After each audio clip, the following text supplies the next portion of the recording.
ನಮಸ್ಕಾರ ಎಲ್ಲರಿಗೂ. Whole family ಚೆನ್ನಾಗಿರಬೇಕು, ನೆಗೆಟಿವ್ ಎನರ್ಜಿದಿಂದ ಪ್ರೊಟೆಕ್ಷನ್ ಆಗಿರಬೇಕು ಮತ್ತು ಎಲ್ಲ ಕೆಲಸ ಕಾರ್ಯಗಳಾಗ್ಬಿಟ್ಟು ದುಡ್ಡು ಚೆನ್ನಾಗಿ ಬಂದುಬಿಟ್ಟು ವೆಲ್ ಸೆಟಲ್ಡ್ ಫ್ಯಾಮಿಲಿ ಇರಬೇಕು. ಅದರ ಸಲುವಾಗಿ ಈ ರೆಮಿಡಿನ ಮಾಡ್ಕೋಬೇಕು ಅಂತ ನಾನು ಹೇಳ್ತೀನಿ.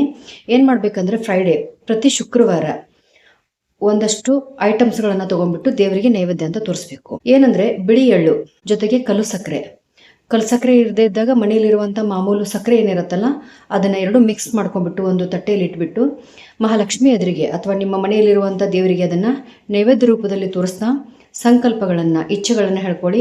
ನೆಗೆಟಿವ್ ಎನರ್ಜಿದಿಂದ ಪ್ರೊಟೆಕ್ಟ್ ಆಗಲಿ, ಹೋಲ್ ಫ್ಯಾಮಿಲಿ ಮೆಂಬರ್ಸ್ ಎಲ್ಲ ಖುಷಿಯಾಗಿರಬೇಕು, ನಮ್ಮ ಲೈಫ್ದಲ್ಲಿ ಖುಷಿ ಸ್ವೀಟ್ನೆಸ್ಸನ್ನು ಕೊಡು ಮತ್ತು ಎಲ್ಲ ರೀತಿಯಿಂದ ನನ್ನ ಫ್ಯಾಮಿಲಿಗೆ ಪ್ರೊಟೆಕ್ಷನನ್ನು ಕೊಡು, ದುಡ್ಡು ಚೆನ್ನಾಗಿ ಕೊಡು ಅಂತ ತಿಳ್ಕೊಂಡು ಮಹಾಲಕ್ಷ್ಮಿಗೆ ಪ್ರಾರ್ಥನೆಯನ್ನು ಮಾಡ್ಕೊಳ್ಳಿ. ಮತ್ತು ಓಂ ಶ್ರೀ ಮಹಾಲಕ್ಷ್ಮಿ ನಮಃ ಅಂತ ತಿಳ್ಕೊಂಡು 108 ಬಾರಿ ಮಂತ್ರವನ್ನು ಹೇಳೋಕ್ಕೆ ಸ್ಟಾರ್ಟ್ ಮಾಡಿ. ಈ ರೆಮಿಡಿನ ಮಾಡಿಕೊಂಡು ಬೆನಿಫಿಟನ್ನು ಪಡ್ಕೊಳ್ಳಿ ಅಂತ ಹೇಳ್ತೀನಿ. ಕಮೆಂಟ್ ಬಾಕ್ಸ್ನಲ್ಲಿ ಓಂ ಶ್ರೀ ಮಹಾಲಕ್ಷ್ಮಿಯೇ ನಮಃ ಅಂತ ತಿಳ್ಕೊಂಡು ಕಮೆಂಟ್ ಮಾಡಿ.